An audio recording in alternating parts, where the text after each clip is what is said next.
మిత్రులారా, ఈరోజు తథాగత భగవాన్ బుద్ధుడు, పరమ పూజ్యులు బోధిసత్వ డాక్టర్ బాబాసాహెబ్ అంబేద్కర్ ప్రణామం తెలియజేస్తూ ఈరోజు ఎర్రంపల్లి గ్రామంలో 135వ జయంతి శుభాకాంక్షలు, బాబాసాహెబ్ జయంతి శుభాకాంక్షలు మీ అందరికీ తెలియజేస్తాను.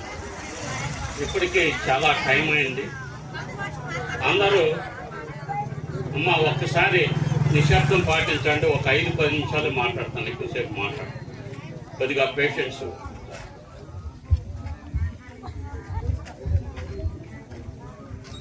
ఈరోజు కేవలం జయంతి ఒక్కటి మాత్రమే కాదు, జయంతులు వస్తుంటాయి, పోతుంటాయి. ప్రపంచవ్యాప్తంగా బాబాసాహెబ్ విస్తరిల్లుతూ ఉన్నాడు. అదే టైంలో ఆయన పట్ల వ్యతిరేకత కూడా ఎక్కడైతే బాబాసాహెబ్ పుట్టారో అక్కడే మొదలైంది వ్యతిరేకత. ప్రతి 3 నిమిషాలకి దళితుల మీద దేశవ్యాప్తంగా ఒక అట్రాసిటీ జరుగుతుంది. గతంలో ప్రతి 8 నిమిషాలకు ఒక అత్యాచార సంఘటన జరిగితే ఈ రోజున ప్రతి 3 నిమిషాలకి ఒక అత్యాచార సంఘటన దళితుల మీద జరుగుతుందంటే మనం హక్కులని పొందామా, మనుషులుగా గుర్తింపబడుతున్నామా? ఈ దేశ మూల నివాసులైన ఎస్సీ, ఎస్టీ, బీసీ మైనార్టీలు ఈ దేశంలో ఎందుకు అణిచివేయబడుతున్నారు, ఎందుకు అణగదొక్కబడుతున్నారు? దానికి కారణం ఏంటి? దానికి కారణం ఏ మతం అయితే ఈ అంటరానితనాన్ని ప్రవేశపెట్టిందో ఆ మతాన్ని నిర్మూలించకుండా ఈ కుల వ్యవస్థ, అంటరాని వ్యవస్థ నాశనం అవుదని బాబాసాహెబ్ కుల నిర్మూలన గ్రంథంలో చెప్పారు. ఆయన 1932లో నేను హిందువుగా పుట్టాను కానీ హిందువుగా మరణించనని ఆయన బౌద్ధాన్ని స్వీకరించారు.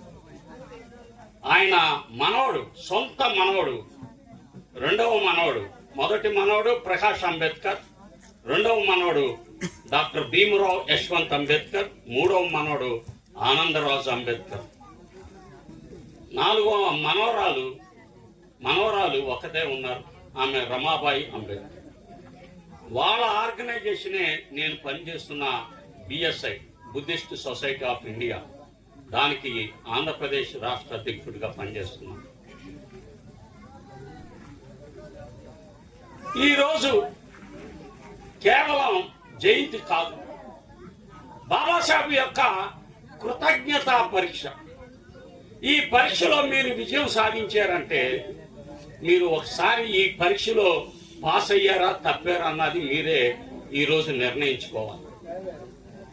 ఈరోజు కేవలం డీజేలు పెట్టుకొని 90 వేసుకొని వీర విహారం, ఇక్కడ కూడా నేను రాగానే వాసనలు వస్తాను. ఈ దేశం తాగటం చేత కాలేదని ఈ దేశ మూల నివాసులని అసురులు అన్నారు. అసురులు అంటే సురాపానం సేవించిన వారు.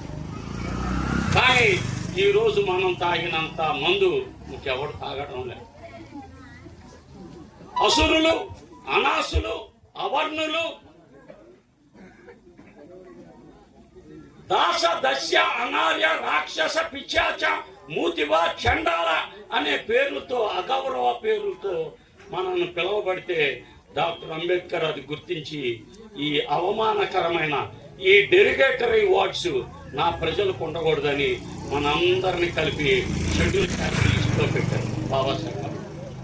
ఈరోజు 64 కులాలు ఉన్నాయి, ఎస్టీలో 427 కులాలు ఉన్నాయి, ఓబీసీ కులాల్లో, బీసీ కులాల్లో 3900 కులాలు ఉన్నాయి. ఇంకా మనుషులుగా గుర్తింపబడని జనం ఎంతో మంది ఉన్నారు. మనుషులుగా గుర్తింపబడని ప్రజలు, డినోటిఫైయింగ్ ట్రైబ్స్, వీళ్ళందరి యొక్క కృతజ్ఞత పరీక్ష ఈరోజు జరుగుతుంది భారతదేశం. ఆ పరీక్ష ఏ విధంగా నిర్వహించాం, ఎవరి అండదండలతో నిర్వహిస్తున్నాం పరీక్ష, ఎవరి ప్రమేయంతో మనం ఈ పరీక్ష రాస్తున్నాం, కాపీలు కొడుతున్నామా, ఎక్కడి నుంచైనా కాపీలు తెచ్చుకొని రాసుకుంటున్నామా? ఇది ఈరోజు తెలుసుకోవాల్సిన అవసరం ఉంది. ఈరోజు కేవలం ఈ పరీక్షని మనం నిర్వహించాలంటే మన దగ్గర ఏముండాలి? పరీక్షకి ఒక అర్హత ఉండాలి, క్వాలిఫికేషన్. అదేంటంటే కృతజ్ఞత.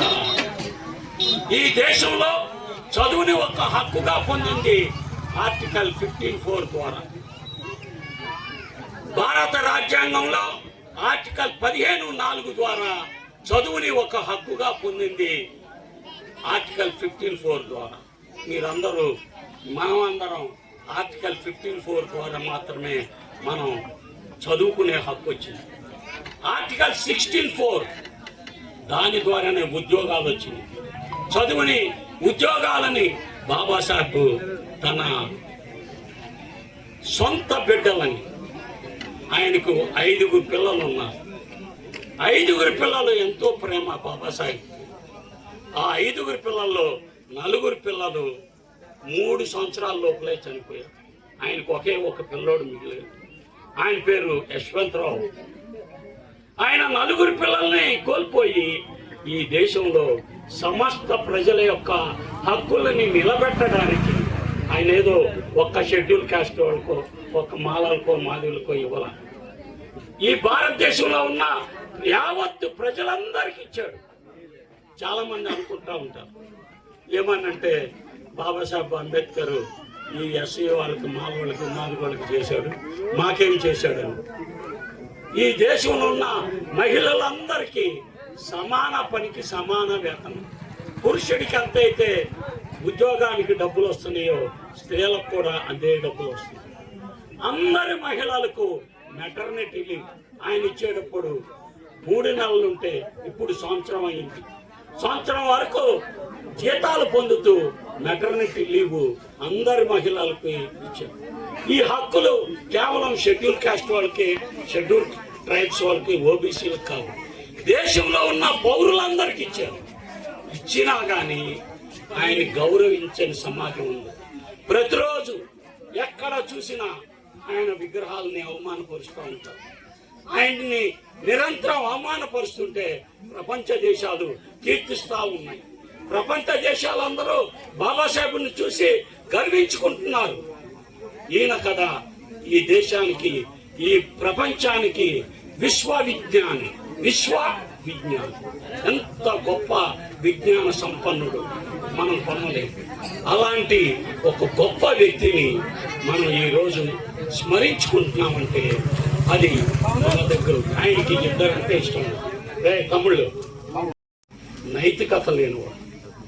నైతికత లేనివాళ్ళంటే ఎవరంటే ఎవరైతే మందు తాగుతారో, ఎవరైతే సిగరెట్లు తాగుతారో, ఎవరైతే చెడ్డ పనులు చేస్తారో వాళ్ళందరూ బాబాసాహెబ్కి అసహ్యం.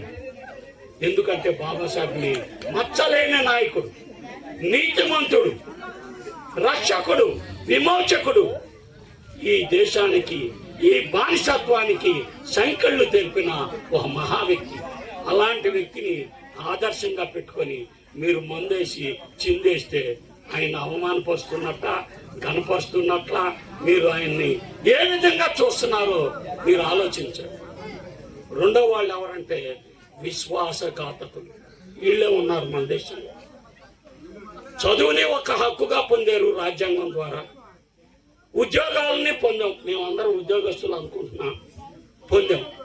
కానీ ఏం చేస్తారంటే ఇంటికి వెళ్ళి ఇదంతా దేవుడి దయ వలన వచ్చిందండి. వాళ్ళే విశ్వాసఘాతకులు.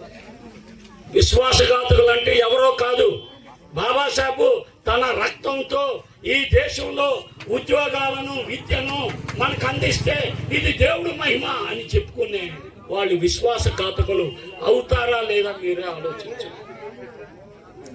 కనుక బాబాసాహెబ్ అంబేద్కర్ ఈరోజు ప్రశ్నిస్తున్నారు, మీరు విశ్వాసఘాతకులు ఉంటారా లేక కృతజ్ఞతగా ఉంటారా? మీరు నైతికత కలిగి ఉంటారా లేక అనైతికంగా ఉంటారా?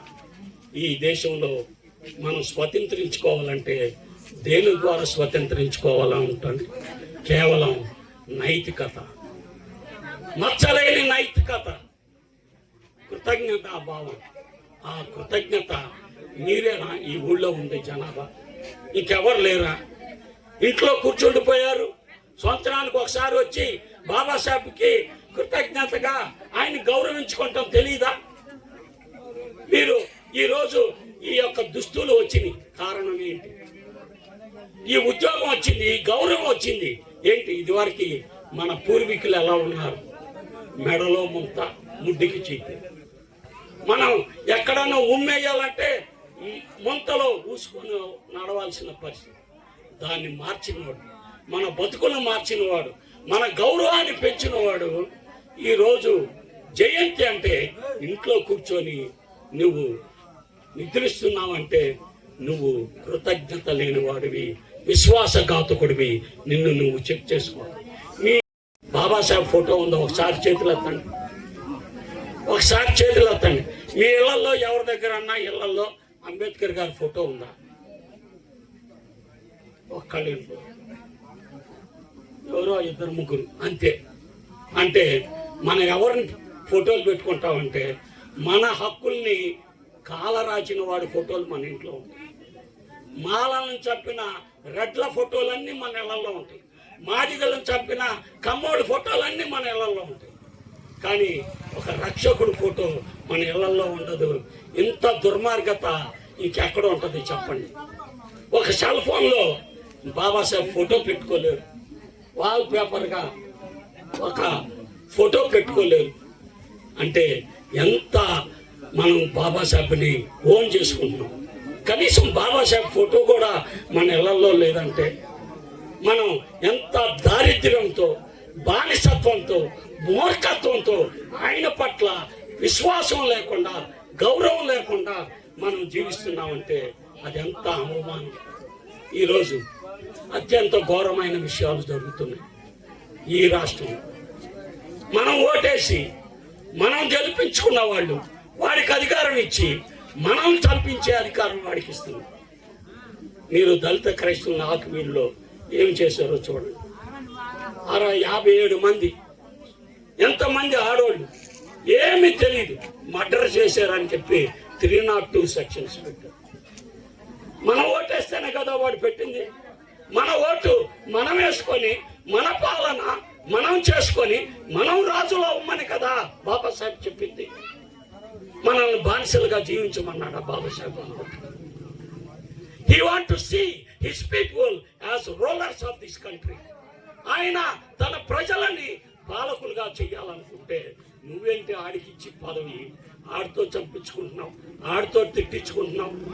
నువ్వు మెజారిటీ, నువ్వేమి తక్కువ వాడివి కాదు. నీ సంఖ్య ఎంత జనాభాలో?